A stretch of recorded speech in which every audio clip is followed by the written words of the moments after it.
Om Vakratunda Mahakaya Suryakoti Samaprabha Nirvignam Kuru Me Deva Sarvakaryeshu Sarvada Om Shri Mahaganapataye Namaha Om Shri Gurubhyo Namaha Harihi Om Sadashiva Samarambham Shankaracharya Madhyamam Asmadacharya Paryantam Vande Guru Paramparam Asmad Gurubhyo Namaha श्रुतिस्मृतिपुराणानाम् आलयं करुणालयं नमामि भगवत्पादं शङ्करं लोकशङ्करं शङ्करं शङ्कराचार्यं केशवं बादरायणं सूत्रभाष्यकृतौ वन्दे भगवन्तौ पुनः पुनः ईश्वरो गुरुरात्मेति मूर्तिभेदविभागिने व्योमवद्व्याप्तदेहाय श्री दक्षिणामूर्तये नमः।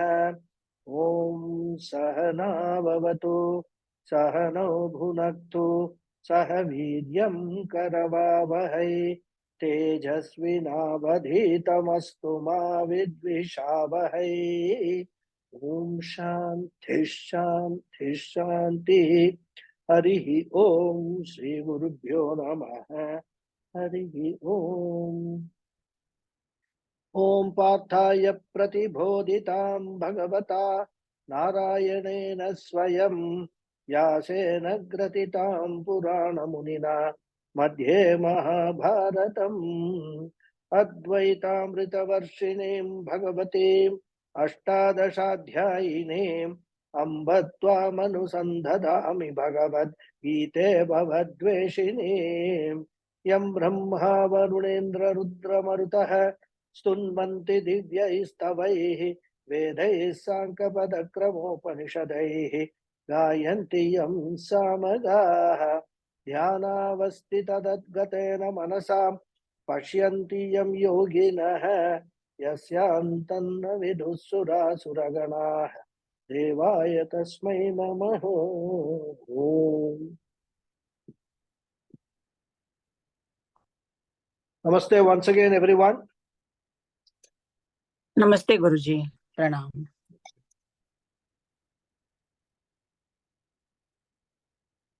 Pranam, pranam. Niyatam kuru karmatvam karmajyayo hya karmanaha sharira yatra pichate na prasiddhyeda karmanaha. So this is the shloka we are seeing the last two classes, in fact. Because what happens is in Vedanta, depending upon the context, lot of other things about our Sanatana Dharma, we get an opportunity to learn. So Puja Swamiji and Swami Paramathanandaji and all that, they actually embellish each shloka with a lot of information which are much more useful to us practically on a day-to-day basis. So that's why some of the shlokas become very involved in terms of bringing in lot of materials, because the word karma is a very simple word. Karma means action. But what is the meaning of karma in the context of karma yoga? Because that's a topic Krishna has just started with this shloka. That is what we are trying to understand. And in that context, we are understanding what the Pancha Mahayajnas, which everyone is ordained by the Shastra to perform every day. That we are trying to understand. So in the last class, we discussed Deva Yajna and Pitru Yajna we completed. Manushya Yajna we just started rather. Thus we saw Deva Yajna is a prayer and offering to the Lord in form of any religious activity. However busy you are, a portion of the day must be necessarily allotted for worship. I mean, that is what is a dharmic life is all about. See, what type of worship you do, nobody cares. It all depends upon your background, your varna, your ashrama, your parentage. Some people may know Vedic rituals. Some people may do Agnihotra. Another person may do Sandhya Vandana. Sandhya Vandana is also included in this, Deva Yajna only. Because in Sandhya Vandana, we are visualizing the sun god as a Devata, as Brahman himself. Asavadityo Brahma Brahmaiha evam asmi. That is the mantra we say in Sandhya Vandana. Asau Aditya Brahma. That Aditya, that Suryan is Brahman. And that Brahman I am. So every Sandhya Vandana, if you understand the meaning of the mantras, the message is nothing but Aham Brahmasmi only. That is the meditation, that is the visualization.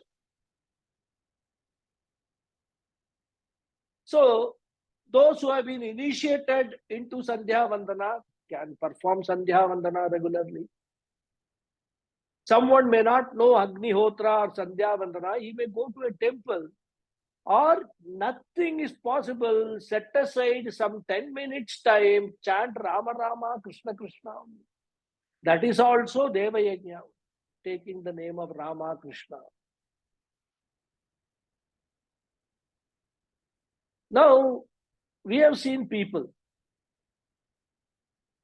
they will, when driving or doing something else, they will be chanting Vishnu Sahasranama or something like that, some mantram they will be chanting rather. And they will come and ask, can I chant while driving or while I am traveling in a bus, etc.? Will that qualify for Deva Yajna? See, there is nothing, no harm in chanting while traveling and all, no problem. But they are just additions. You cannot be doing multitasking when it comes to Pancha Mahayajnas. Therefore, some exclusive time should be allotted, because then alone I know that I have respect for Deva Yajna, for the Devatas. It's an appointment with Devatas. So that appointment has to be exclusively for Devatas only, rather. Not while doing something else. Something else you can do, japa and all that. As I said, no problem. I mean, for example, suppose some guests come to your house and you are watching TV or doing something else. Will you talk to the guests and continue to do what you are doing? If you do so, it will be very rude. In fact, the guest may get offended and walk away. You may even leave your house. So, we do that, isn't it? When some guests come, especially some important guests come, we will switch off the TV, whatever we are doing. If we are reading a book, we will keep the book aside. Talk to them, entertain them. What does that mean? It means that I value the relationship with the guest. I have got respect for the guests. Similarly, if you are going to do puja, japa, etc. while doing some other job, that means what? You have no respect for the puja.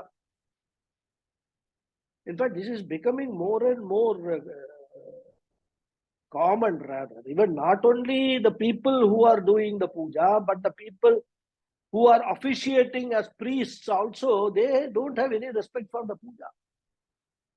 While the puja is going on, they are chanting some mantra and all that, then some mobile phone will come, they will attend to the mobile phone.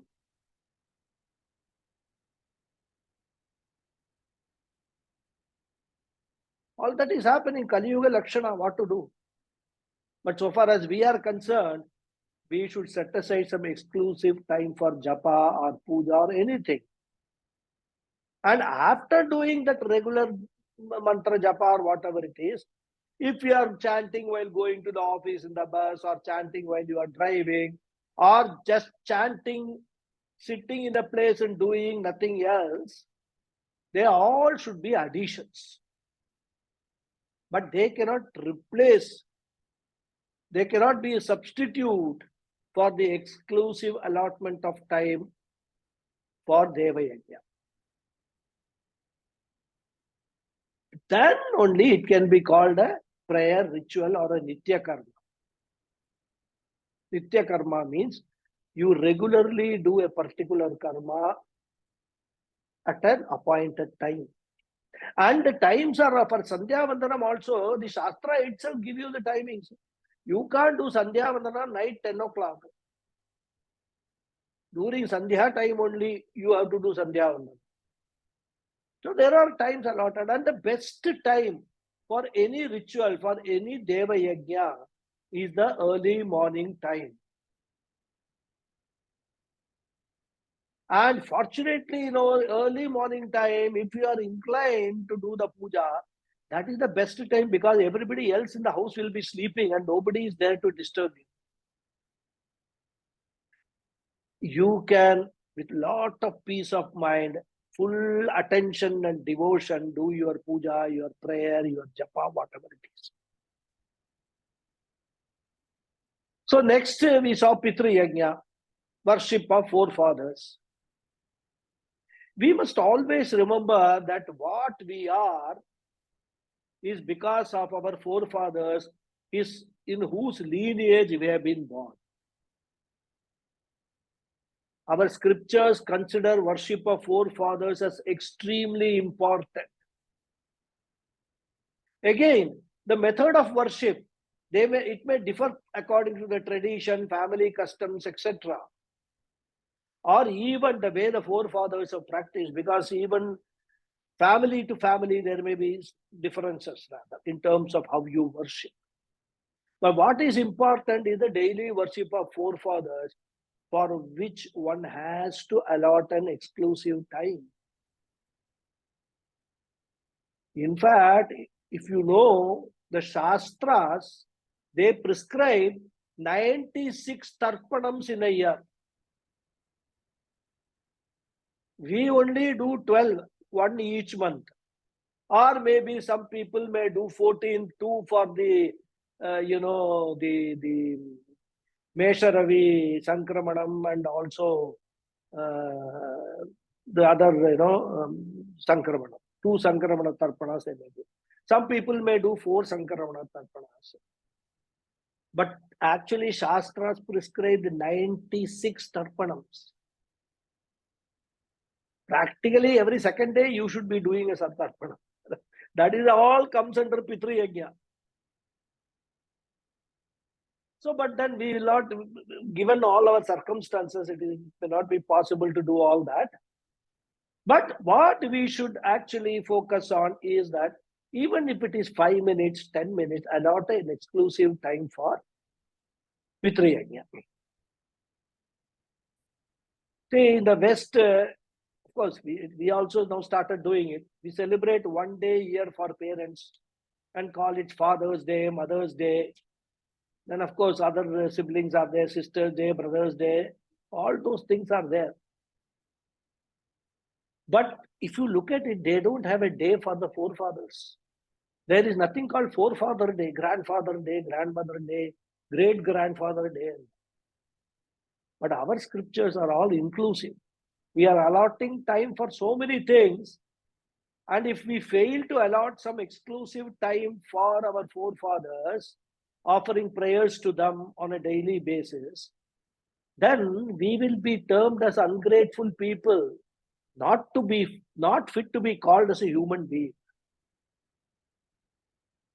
See, as I said, what we are today is because of our forefathers, because we are carrying the genes of our forefathers, which are responsible for shaping our lives. The family traditions which we follow are handed down to us through the forefathers. Therefore, we need to respect their contribution in our lives. We allot time for everything. Going to gym, going to swimming pool, everything we have a time. Therefore, we should allot some time for forefathers also to recognize and thank them for their contribution. Therefore, Pitru Yajna, any type of worship, as I said, according to the family tradition, Shraddham, Tarpana, different things are there. They are all important and these karmas should be performed. You must spend some time remembering, thanking the forefathers and praying to them. So now continuing the discussion on Manusha Yajna. I said, according to our scripture, service to humanity is service to God. What is service? Service is being sensitive to the needs of our fellow human beings, sharing and caring for them. As Puja Swamiji says, by sharing, we grow from being only a consumer to a contributor. Actually, he says living begins when we contribute something that will bring about more joy, happiness, and freedom in others.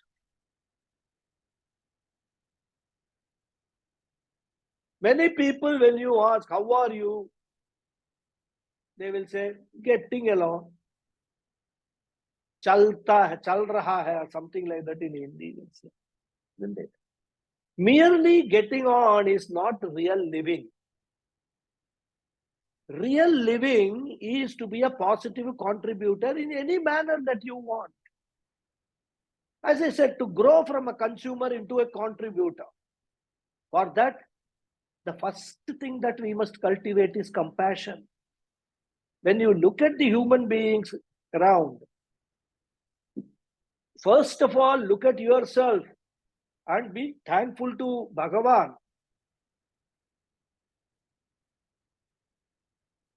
How he has shaped his life much better in many ways than other human beings. Because they don't have what you have, that feeling itself should generate a lot of compassion.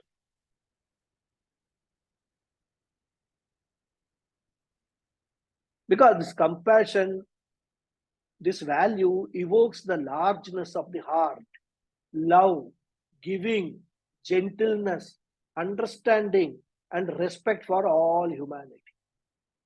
And it is nothing that we need to import. Compassion is there in our system already. We just have to invoke it.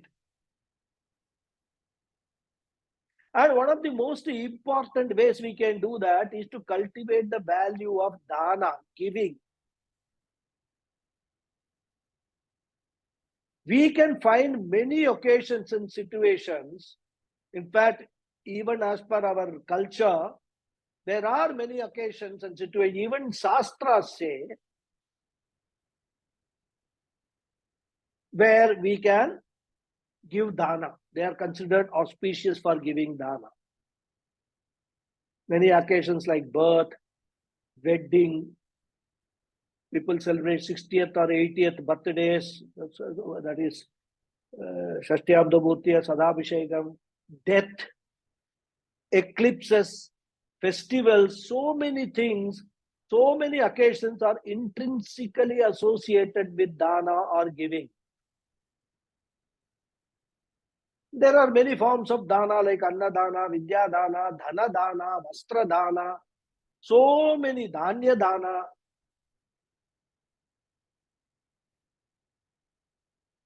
And in giving, we are not restricted to time and place. Anywhere, anytime we can give.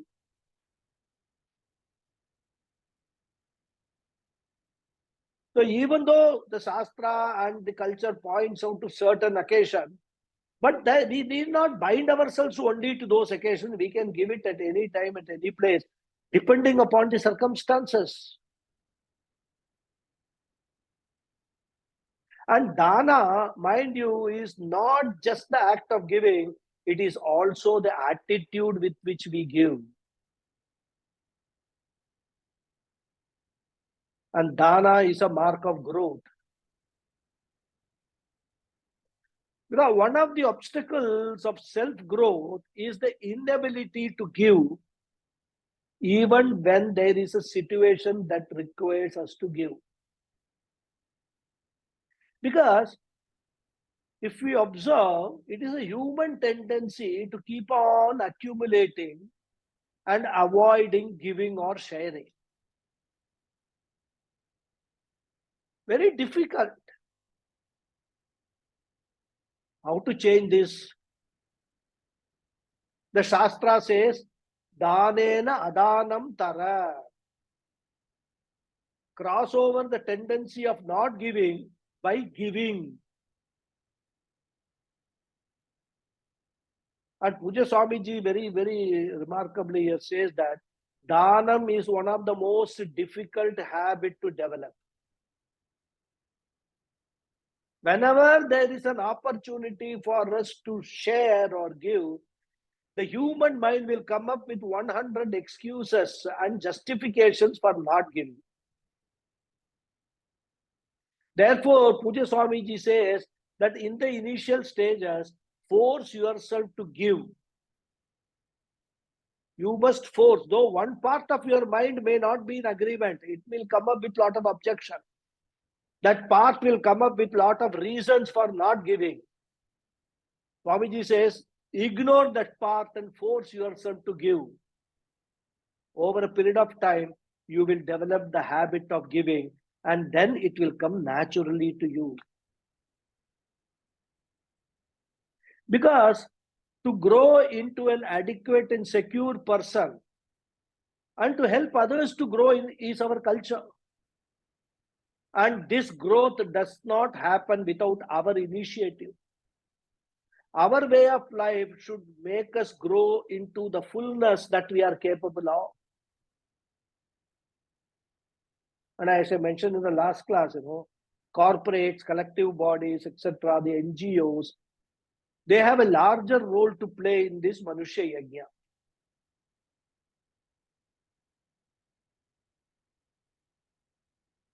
Because any growth, when we talk of even our own growth, has to be inclusive and beneficial to the society.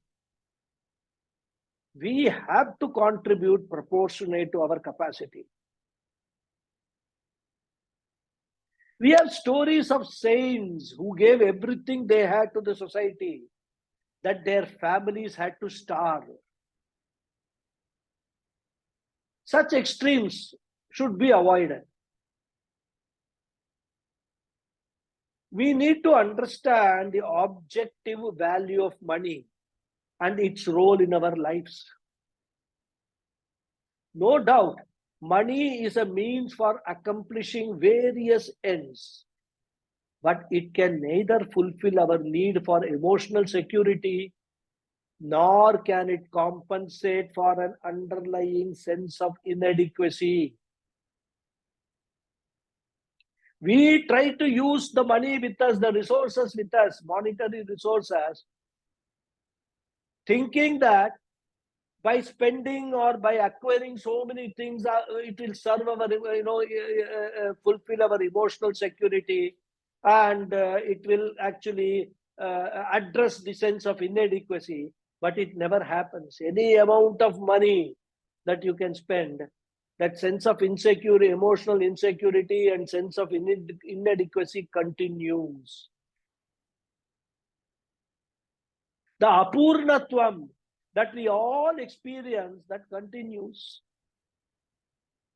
Therefore, the true sense of security is born of an appreciation of inner fullness, purnatvam, internally, contentment, and not of external wealth. Therefore, when we understand the objective value of money and recognize its limitations as well, we can handle money in a mature way and share it with others also graciously. Many people say, oh, I am a successful man. We must understand our success is because we are in the right place at the right time. And it is because of grace that we might have earned or we have earned in our past births. We have to be grateful for that. Therefore, when we are in a position of power, coming out of that grace of being at the right time, at the right place, then that power has to be used for caring and giving, especially to other fellow human beings.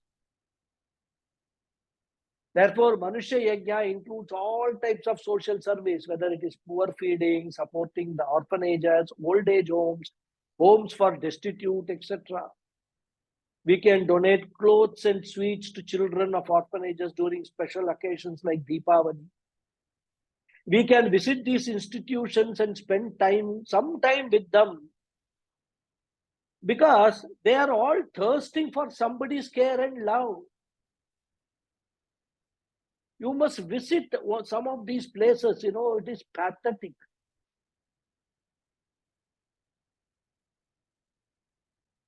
They don't want material things at all. They want somebody, especially when they are old or when they are children, somebody to play with them, somebody to sit with them, share, hear them out. I mean, old people have got this compulsive habit of wanting to share their life experiences with some people. Most of their children will say, don't start again. Oh, Papa, oh, Mama, don't start again. We don't want to listen to all your stories of your past. This is the response today's children give. So therefore, these people are thirsting for somebody to give them company, to talk to them. It's all coming under Manushya Yajna. I've seen people visiting hospitals. They will go to a temple, collect some vibhuti, kungumam as prasada, go to the hospitals and visit the patients and give them that, share that prasada with them, just vibhuti and kungumam. What a great attitude. Again, people who are there in the hospital, the patients,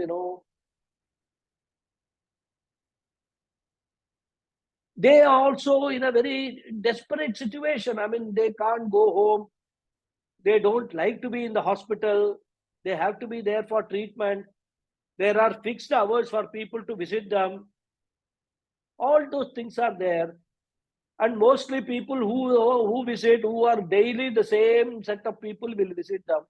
But if somebody new comes, some friends come and all that day, there is some joy, some happiness in it. So all these things, one can think of his own ways, his or her own ways for doing Manushya Yajna. There can be so much to do.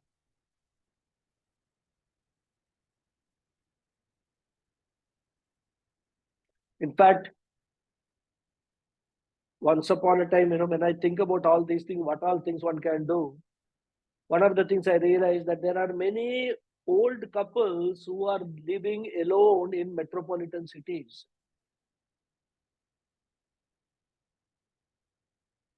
There are some organizations which have come up to take care of them, but to what extent they are effective, I don't know.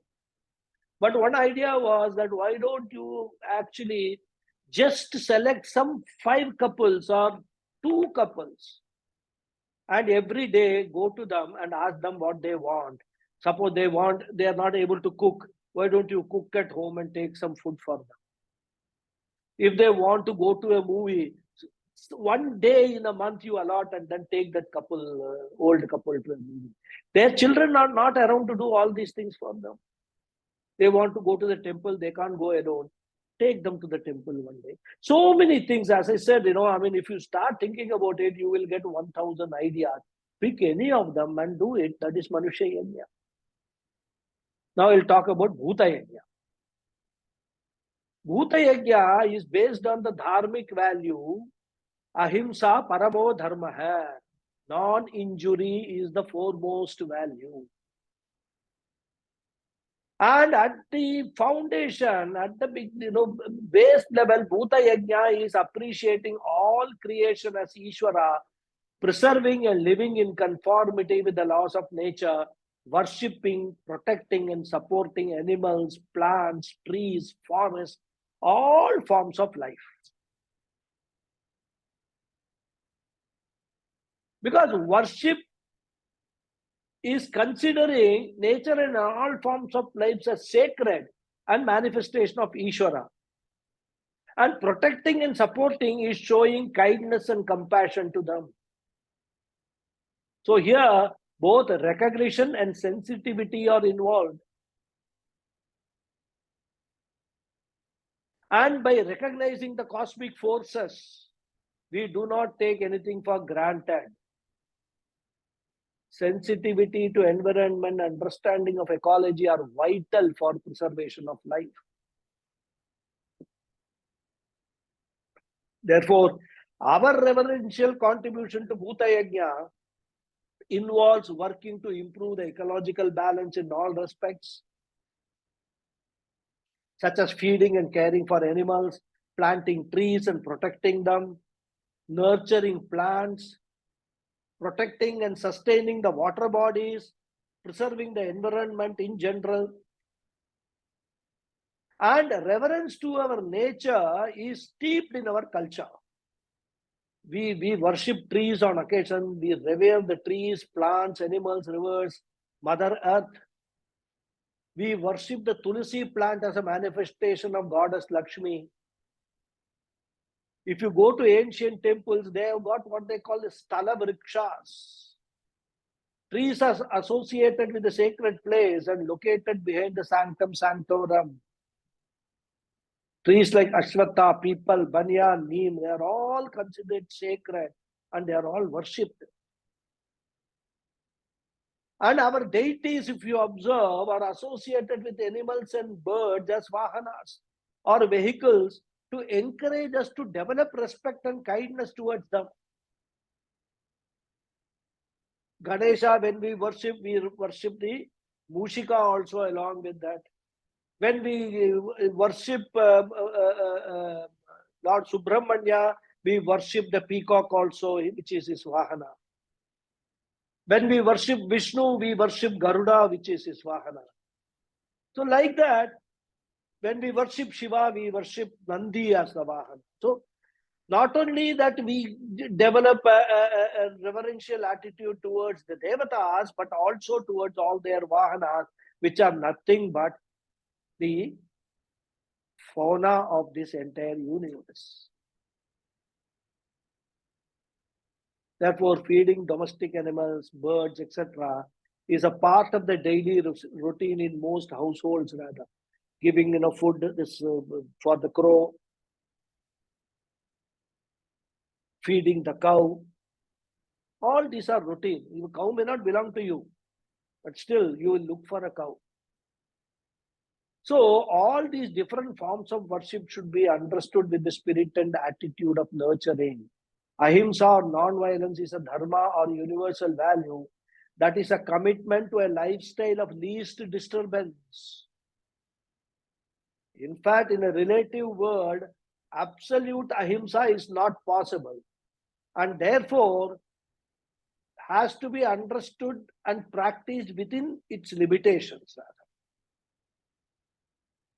Because in our Vedic culture, nature was never looked as a commodity. All resources, natural resources are there for use of all living beings. We have to use them with care and caution and not abuse and plunder them as it is happening now. We must realize that everything in the cosmos, the planets, the seasons, the temperatures, etc., they are all very delicately balanced for all of them to be functional and sustaining.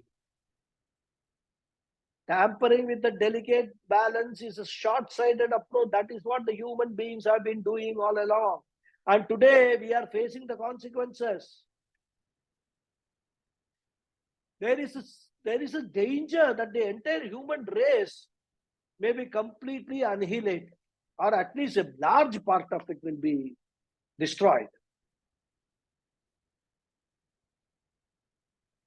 All the environmental issues that we are facing today are due to not being in harmony with nature. When ecology is disturbed, then all economic activity and prosperity will be affected. We are already witnessing it. Therefore, for sustainable development and resource management, we must use natural resources in ways that are beneficial to human beings and our environment. And this must be done while maintaining their availability to support the biological diversity and continuing human use in the future. We have to think of generations to come, our grandchildren, great grandchildren.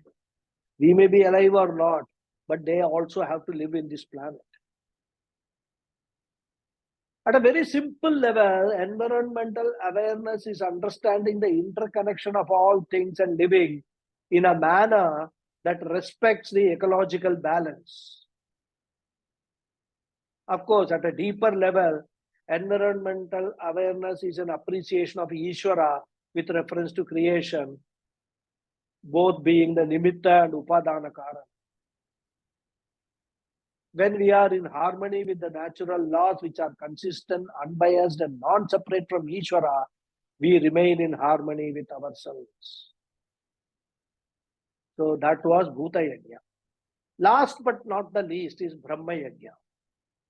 The Taittiriya Upanishad, while saying Matrudevo Bhava, Pitrudevo Bhava, in the same breath says, Acharya Devo Bhava, may your teacher be God to you. So Brahma Yajna is our reverential contribution to preserve the Vedic culture through worship of the scripture, the rishis, the teachers of Vedic vision, who have contributed to the spiritual culture of our land. Brahma Yajna is the effort to study and understand the scriptures under the guidance of a teacher who is trained in Sampradaya tradition. Supporting Veda Padashalas, Vedanta teaching institutions, ashrams, etc. are very important aspects of this Yajna. Since our primary scriptures are in Sanskrit, it is also important to preserve the Sanskrit language. The Vedas are our primary scriptures, as we know. The Vedas were revealed by the Lord to the seers, the rishis, who were capable of receiving and handing over the knowledge to posterity for the benefit of humanity.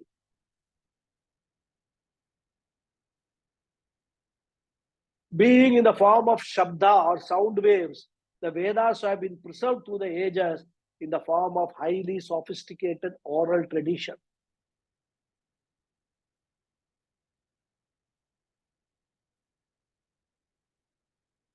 The Vedic vision says that all that is here is Ishvara.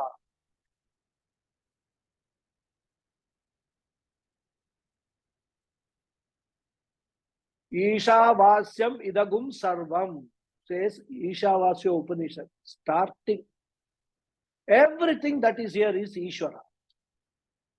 To help a person discover this, Vedic culture provides a meaningful way of life. A life in conformity with the universal values becomes a very important part of living. The emotional maturity of a person living such a way of life, it will happen naturally as one becomes sensitive to oneself and everything else in the world. Our Vedic culture has survived thousands of centuries of change because of its inherent self-sustaining strength. It has always been flexible and adaptable, and at the same time has its basis in realities fundamental to human beings. And the essence of Vedic culture is its teaching tradition based on the Vedas. The entire Veda, both Purva Bhaga and Anta Bhaga, addresses fundamental problems that are relevant to the life of every human being. Right from all the four Purusharthas which are talked about.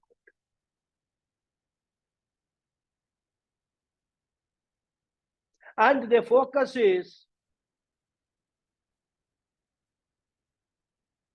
to address the issues, fundamental problems such as non-acceptance of our limitations, our urge to be free from being a wanting person, our need to be free from sorrow and mortality. The teaching tradition helps us to discover our essential nature as being free from limitation, Tattvamasi. That knowledge enables us to live in harmony with all beings and our environment. And this is the strength of the Vedic culture. And this teaching tradition of the Vedas has to be kept alive through teacher-student lineage known as Guru Shishya Parampara. And this lineage can only originate from a teacher who has all knowledge and has been traced to the Lord himself. Guru Brahma, Guru Vishnu, Guru Devo, Maheshwara, Guru Sakshat Parabrahma, Tasmai Sri Gurave Namaha. So, the teacher is nothing but, the Guru is nothing but the Lord himself. The Lord in his role as the first teacher, Adi Guru, is given the name Dakshinamurti. Following the lineage, Brahma Rishi, Vishwamitra, Vedavyasa, Adi Shankara, all great gurus. If Sanatana Dharma is alive and in practice today, it is because of the contributions made by venerable rishis, later acharyas, and our own teachers like Puja Swamiji, Swami Paramathanandaji, and all others who are all, students of Swamiji, Swami Chinmayananda, Swami Vivekananda. So many names we know. So the Brahma Yajna is an expression of gratitude to the scriptures and all those rishis and acharyas, because of whose efforts it has been possible to pass on the scriptural knowledge from generation to generation. And when we understand the importance of each of the 5 sacred yajnas, it helps us to perform all our duties with the right attitude. We are able to perform the various rituals with a true understanding of the spirit behind the forms.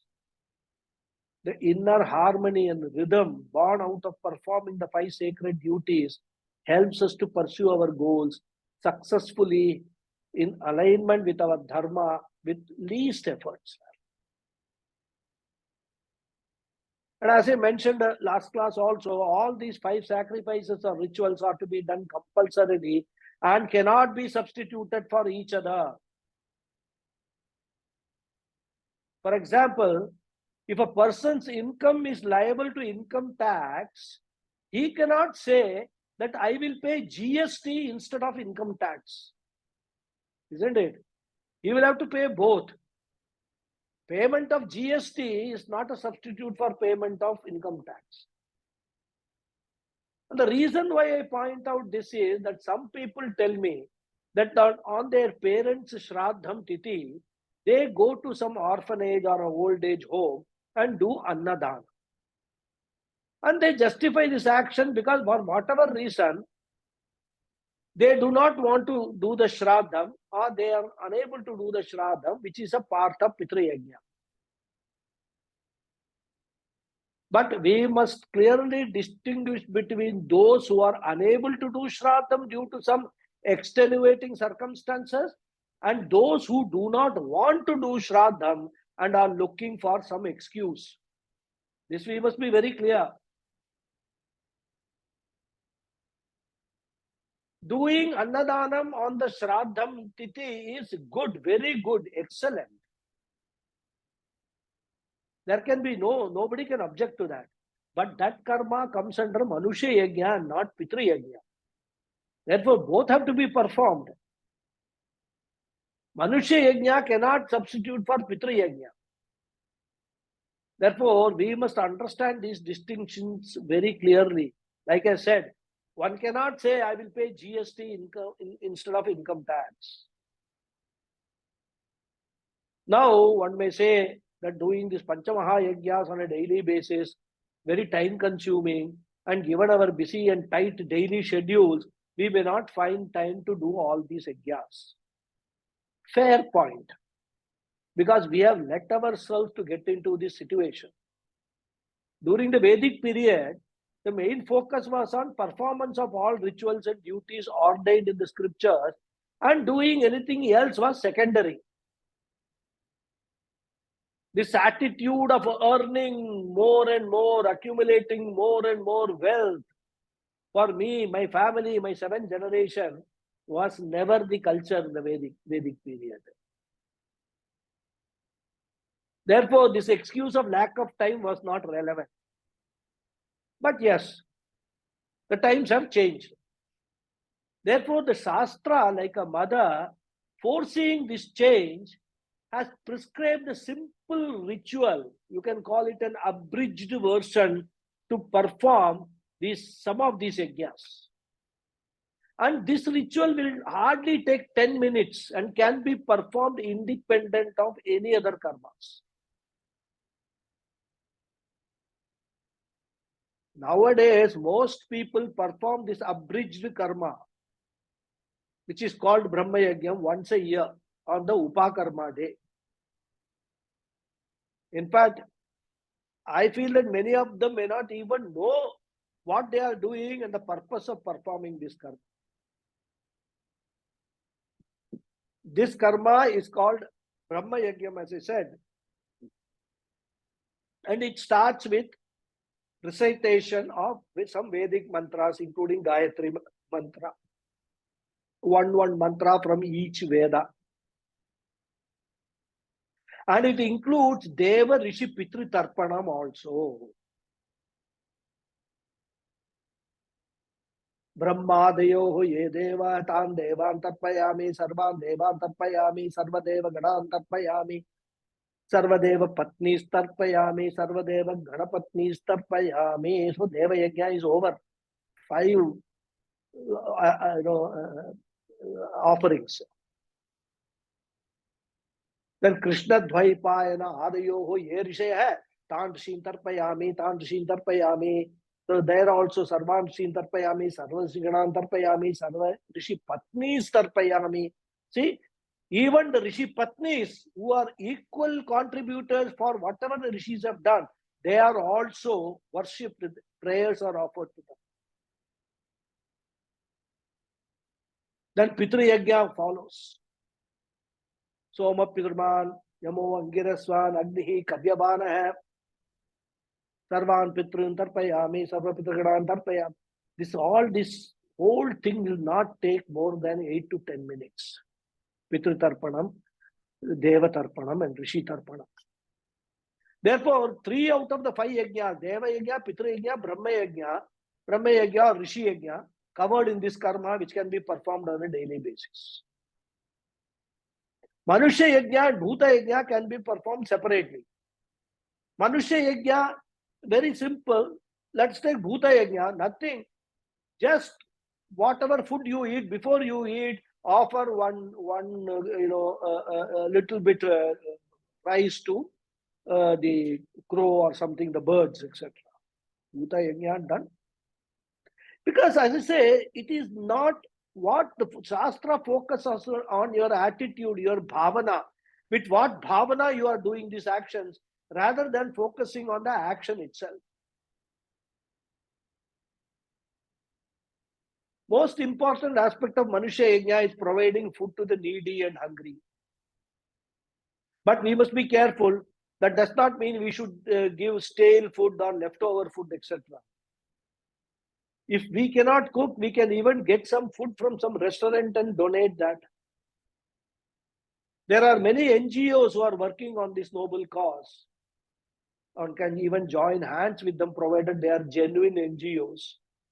I just saw some news item, at least in Bombay, there is an NGO which is providing the refrigerator outside some colonies, where the colony people can cook food and nicely pack it and then keep it in the refrigerator, so that whoever wants to take that food, they can come and take those boxes and they can have their food.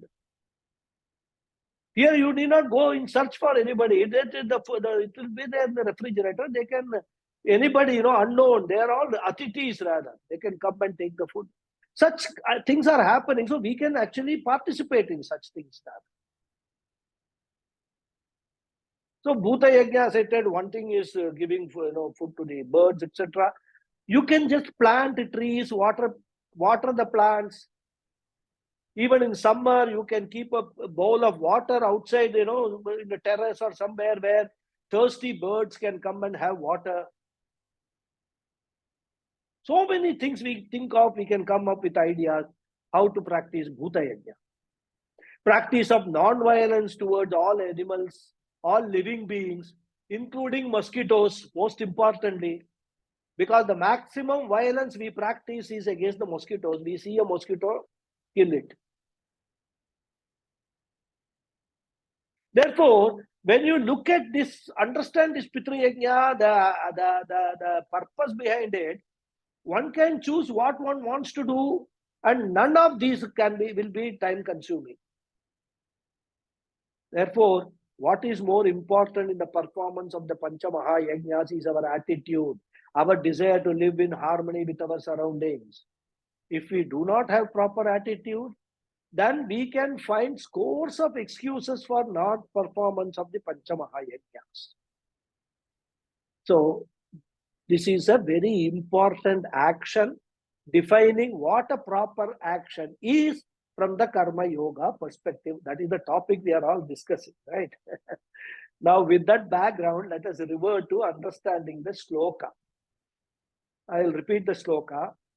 Niyatam kuru karma tvam karma jyayo hya karmanah sharira yatra pichate na prasiddhyeda karmanah.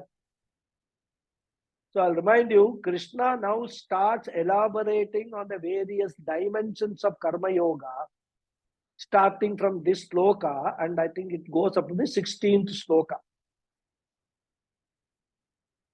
So here he uses the word niyatam. Niyatam kuru karma tvam. Tvam niyatam karmam kuru. The word niyatam refers to karmas that are either enjoined by the Shastra, which is called Vihita Karmani, or other obligatory actions that are to be done depending on the situation. Krishna was not suggesting that Shastra would always tell Arjuna what was to be done. There are many situations that the Shastra will be silent, it does not cover. Because every situation is a part of a given universal order, and that situation itself will dictate what is to be done.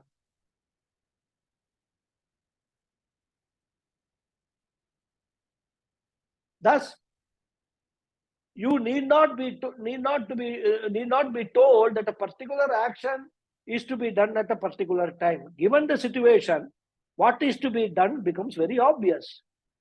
Therefore, the meaning of the word niyatam should be extended to all those karmas also, which are beyond the karmas ordained in the Shastras. They are niyata either by the order of dharma, which is Shastra, or because it is, order of dharma means the right thing to do, or because it is enjoined by the Shastras.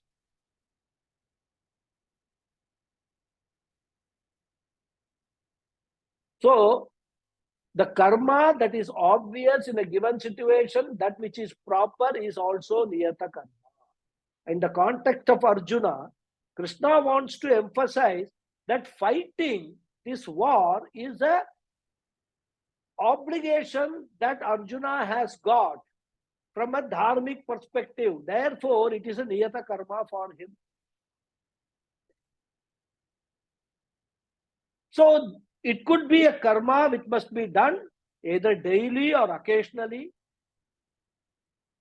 Whenever it is to be done, it has to be done. Some karmas are to be done daily, niyatam karma. Some karmas occasionally. And why Krishna tells karma jyayo hi akarmanah? He says, Arjuna, to perform action because it is definitely superior to doing nothing. If you do not know the Atma and do not do karma either, nothing will be accomplished. Instead, all that will happen is that the body will become sick and the antakarana, the mind, will also become even sicker. Thus, doing karma is definitely superior. And Krishna uses the word Sharira Yatra in this verse. It refers to the journey of the living body. Because from birth onwards, the body has been journeying. Even though it reaches certain stages, there are still stations to travel to, isn't it? Like a train that has not reached its destination. The different stages are there, jayate, then vardhate, all that shad vikaras are there. Viparinamate, all those are there. So Krishna says the journey of living does not take place if actions are not performed. You just simply cannot live your life if you don't do anything. Even mere survival is not possible.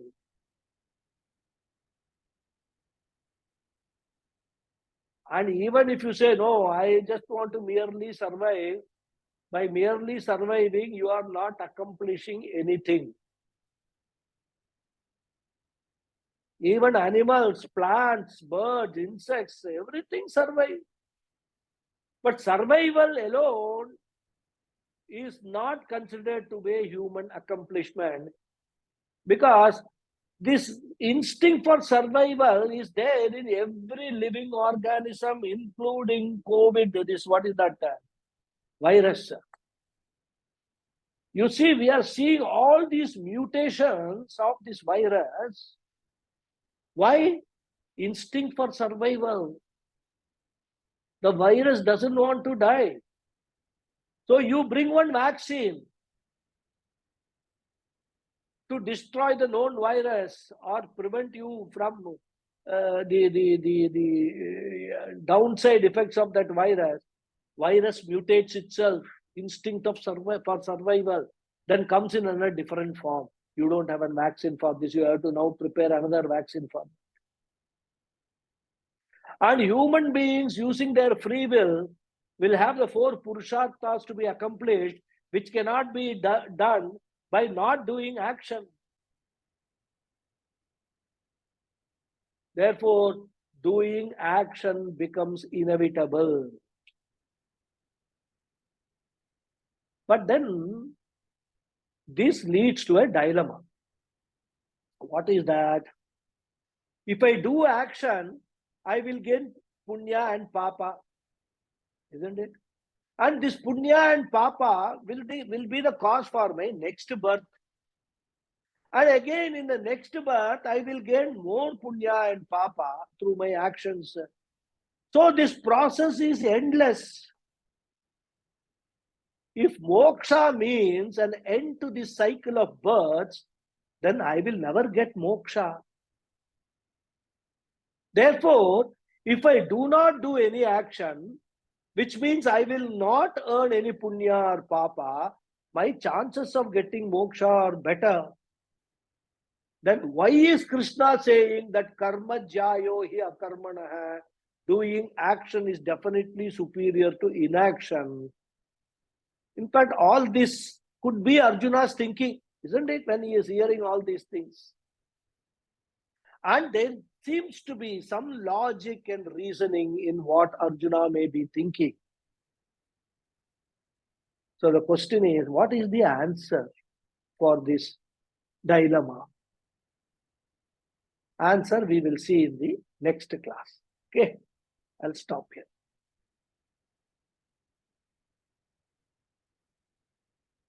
Om Purnamada Purnamidam Purnat Purnamudachyate Purnasya Purnamadhaya Purnameva Vasishyate. Om Shanti Shanti Shanti. Harihi Om Shri Gurubhyo Namaha. Harihi Om. Thank you all very much. Thank you, Guruji. Thank you, Guruji. Hari Om. Thank you, Guruji. Hari Om Guruji, Namaskaram. Hari Om. Namaskaram. Namaskaram. Namaskaram. Thank you, As usual. Guruji. Thank you. As usual, Hari ji is the first to go.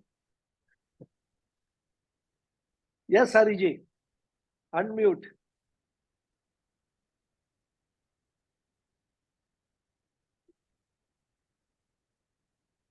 Guruji, we say that the pramanam of knowledge, the antidote of ignorance is knowledge.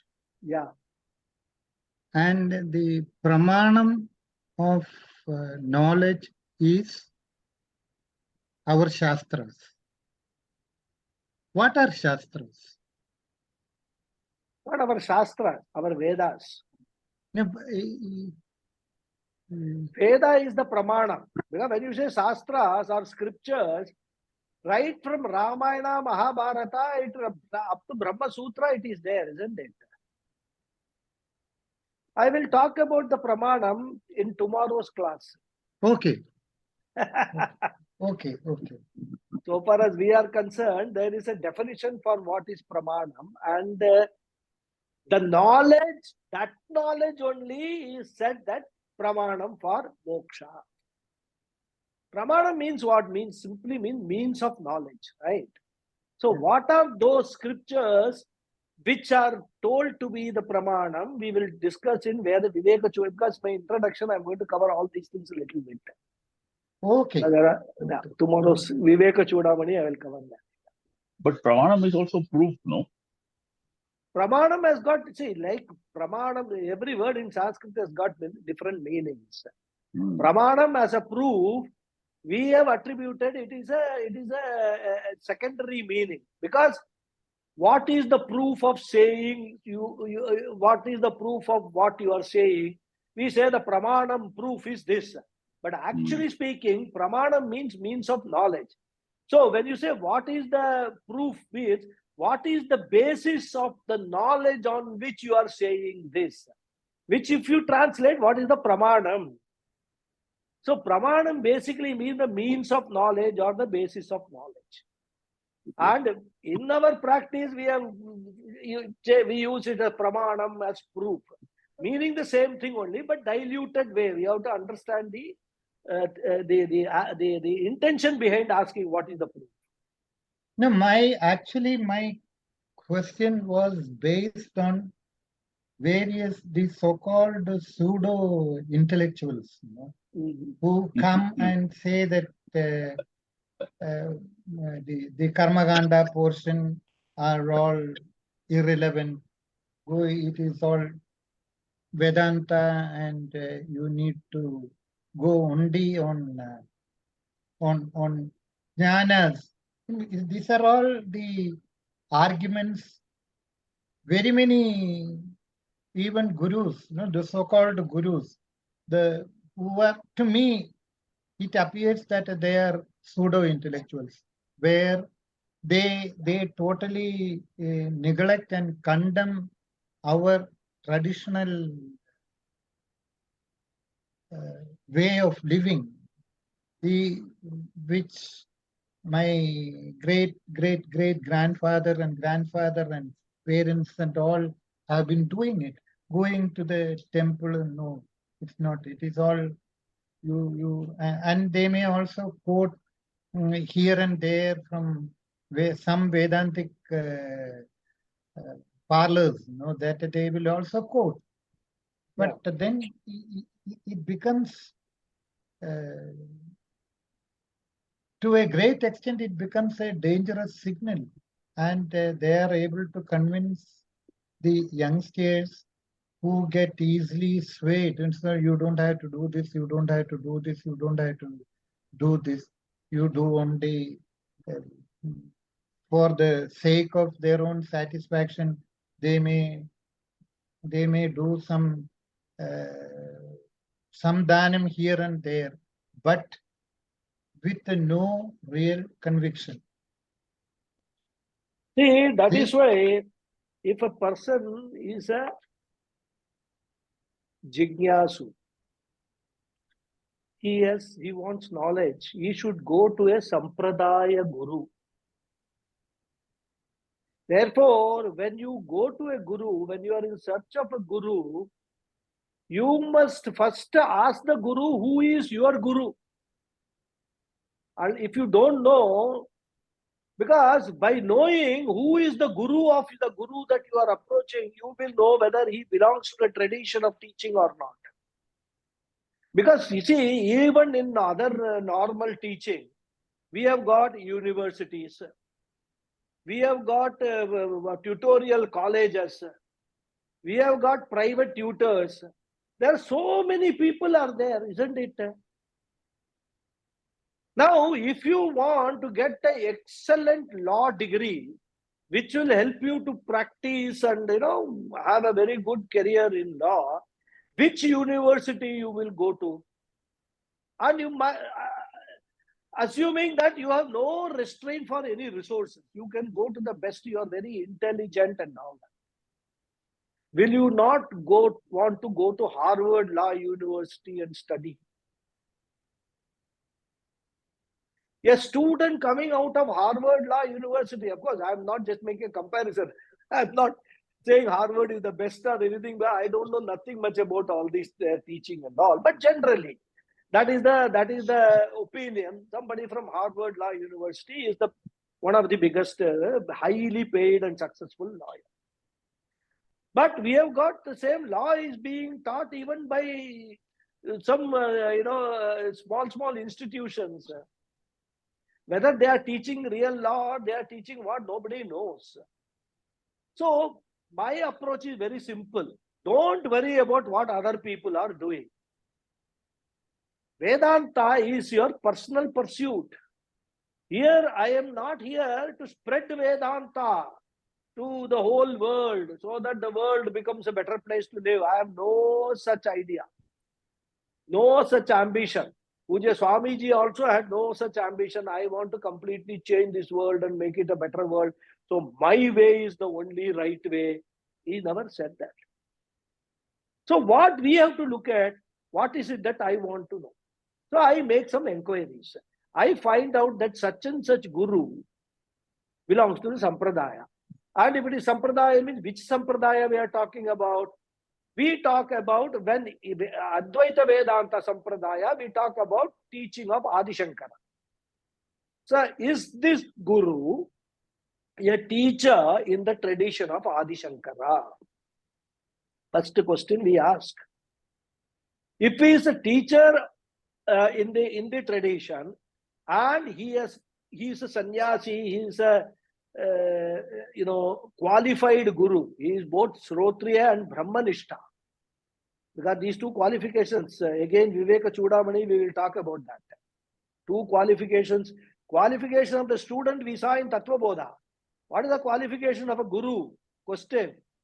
Shrotriya, Brahmanishta, says Shastra. These are the two qualifications. What are they? We will see in detail in Viveka Chudamani. That guru should be both Shrotriya, because not all Mahatmas will be both Shrotriya and Brahmanishta. For example,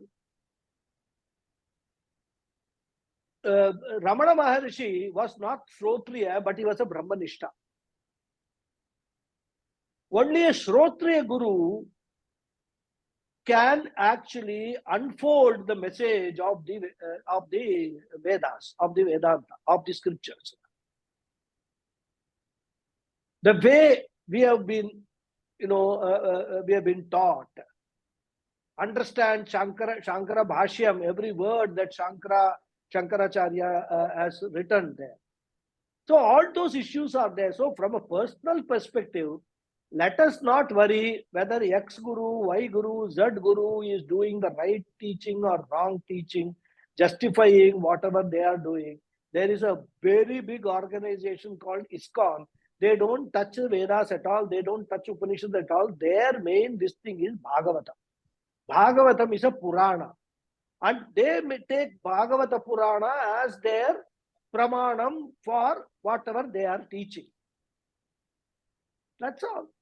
So why are we worried about that? Let us look at what we want to do. Is Advaita Vedanta convincing to you, or Visishta Advaita is convincing you, or Dvaita is convincing to you? See where your intellect is, what convinces your intellect. If it is Advaita Vedanta, go behind Adi Shankara's Shishyas. If it is Visishta Advaita, you are convinced, then go behind Ramanujacharya Sishyasana. So like that, you have to choose your gurus. Like gurus have got a right to choose their students, students have also got the right to choose their gurus. But once you have made up your mind, that's why, before getting into all these things, one needs to be very clear what one wants to do. One can't just get into the forest and roam around like this, sometime here, sometime there. Like some people do some hopping, whatever it is, pub hopping. That's a thing. Like you can't do guru hopping. For the 6 months with this guru, another 6 months with another guru, you will end up a totally confused fellow unless all the gurus you are talking about belong to the same sampradaya, same teaching tradition. So from our perspective, let us not worry what other people are doing. Let us only worry and work out what we need to do. Am I convinced Advaita Vedanta? Then I will go to Advaita Vedanta Guru, whoever it is, Swami Chinmayananda, let it be Swami Paramarthananda, let it be Swami even Sadatmananda, my own teacher in Gurukulam. So many are there.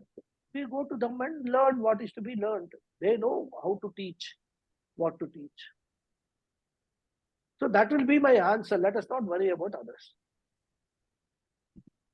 Thank you very much, Okay. Guruji. Namaskaram. Thank you. Namaskar. Yes, Lataji, what is your question? Pranam Guruji, namaste. Pranam, namaste. Thank you very much for the session. So many points, my earlier doubts got clarified with this karma yoga, and I mean the last week's your talk as well about karma and yoga.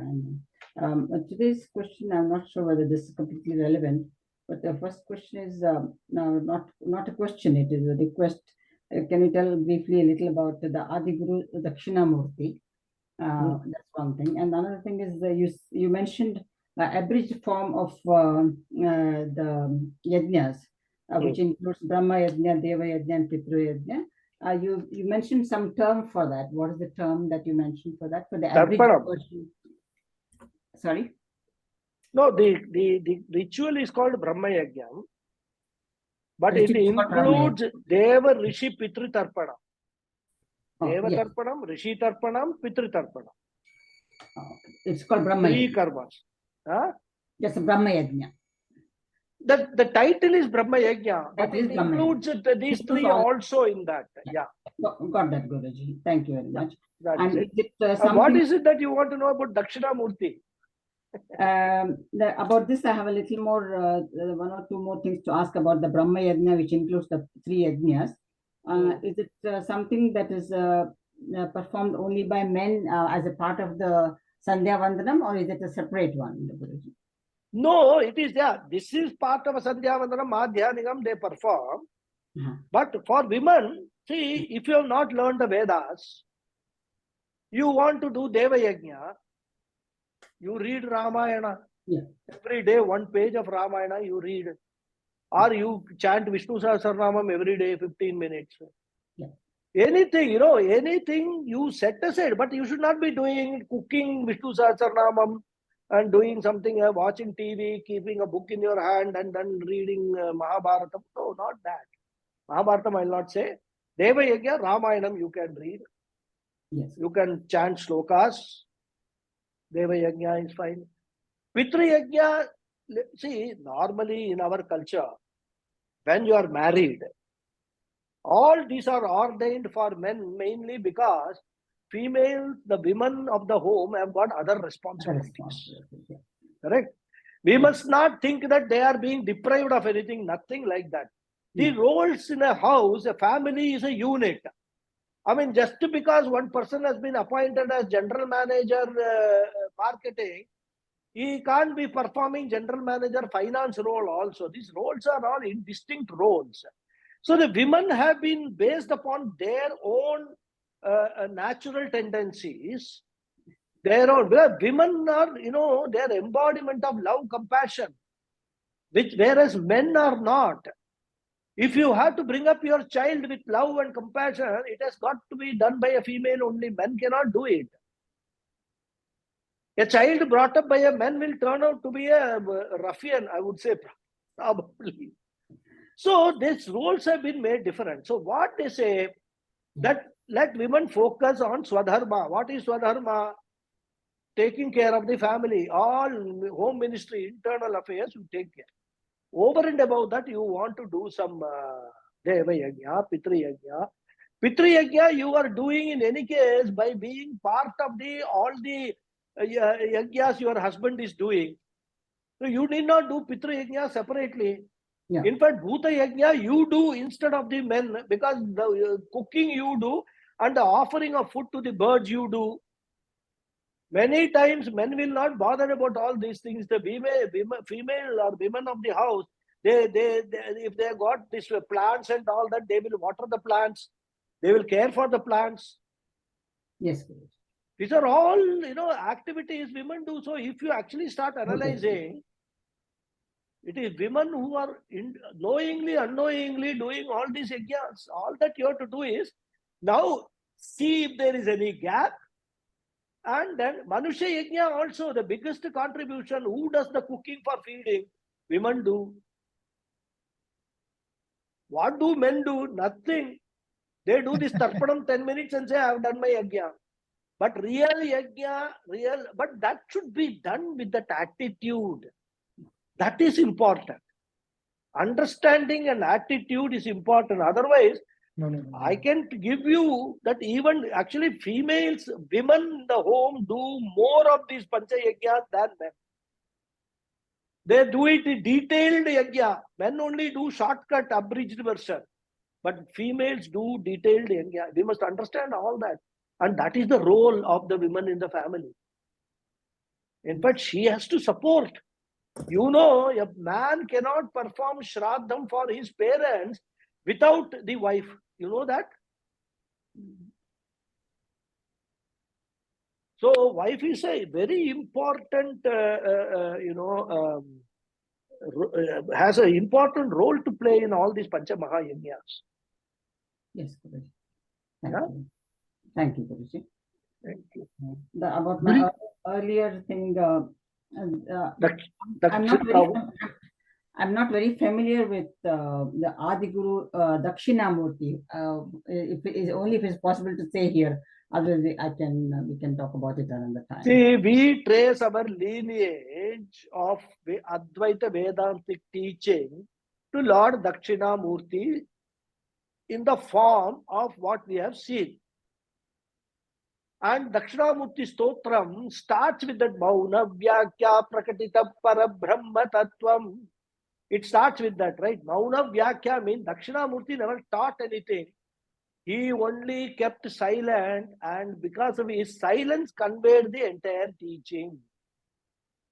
And Dakshinamurti, you will find this is Tattvamasi Mudra. What called Jnana Mudra or Chin Mudra it is called.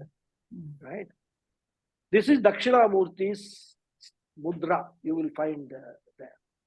I can talk about Lord Dakshinamurti because Puja Swamiji has shared some information about Dakshinamurti, what the symbolic representation of Dakshinamurti is Dakshinamurti is only a symbolic representation, or is it? Yeah, it's a symbolic representation from an Advaita Vedanta point of view. Oh. That's all. Dakshinamurti is nothing but a symbolic representation of Shiva. And Shiva is nothing but a symbolic representation of Brahman. And Brahman is the topmost. So everything is just symbolic representation.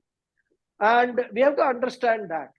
So Dakshinamurti we consider as our Adi Guru, because before Dakshinamurti we don't have, only Shiva is there. So Dakshinamurti we consider him as, because the Dakshinamurti idol has got all the aspects which is there in Shiva also. Plus some additional features. So that's why we consider Dakshinamurti as this thing. And this Dakshinamurti Stotram, which has been Shankaracharya Stotram, that's a beautiful Stotra. So if you can, sometimes I have read this Stotram, I have gone through the Stotram, but the Dakshinamurti is someone like Ramakrishna or No. Or now I know that it's only a symbolic representation. Dakshinamurti is not a Purana kind of Purana Itihasa character. Dakshinamurti is prayed to as our Adi Guru, from whom we have got all this Advaita Vedantic knowledge. That's all. Okay. Yeah. Thank you very much. Okay. Hari Om. Guruji, you, while in today's discourse, you were telling that when we do the prayer for our Guru or our Rishi, we will consider his wife. What were you talking about that? See, the mantras is the Rishi Tarpanam mantra. Ah, If you are doing Brahma Yajna every day, which you are supposed to do, yeah.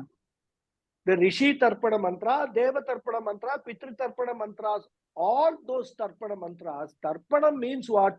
May you be pleased, right? Tarpayami means I am pleasing you, I am pleasing you. Trip Dhatu. Trip means to please. Yeah. So there, Brahmadayo ye deva tan devan tarpayami, sarvan devan tarpayami, sarva devaganan tarpayami, sarva deva patnis tarpayami, sarva deva ganapatnis tarpayami. These are the 5 ablutions we give. So where it is the female also, the consort of all the devatas are also prayed to along with the devatas. Similarly with rishis, similarly with pitris. So what I wanted to point out was, if we say Deva Yajna means, oh, it is not Devi Yajna, you are not doing, you are only doing Deva Yajna. If somebody you are doing only Rishi Yajna, so you are, there are some female organizations who will stand up that this is all, what is the expression they use? Male chauvinism. Only men you pray to, you don't pray to women and all. In order to answer that, I added that even Patnis, Rishi Patnis, Pitru Patnis, then Deva Patnis, all are included in this Deva Yajna, Pitru Yajna, and this Rishi Yajna. They are all included. That's what, to point out that only I mentioned, made my point. Okay. Yeah. Any other question? Nothing. Okay, nothing else is there. Then I will close the session. Thank you, Guruji. Thank you very much. Hari Om. Thank you. Thank you. Hari very Om. much. Thank you. So tomorrow, those Thank who you, are Guruji. registered for Viveka Chudamani, we will see you in the tomorrow's class. Okay. Hari Om. Looking forward to it, When is the Guruji. class? Thank you. Sorry? What time is tomorrow's class? 6 o'clock, 6 to 7, same. Okay, thank you. I have replaced it with the earlier Vishnu Sahasranamam class. Now it is another Viveka Chudamani. Okay. Hari Om. Thank you. Video. Hari Om, Guruji. Thank you very much. Hari Om. Guruji. Thank you.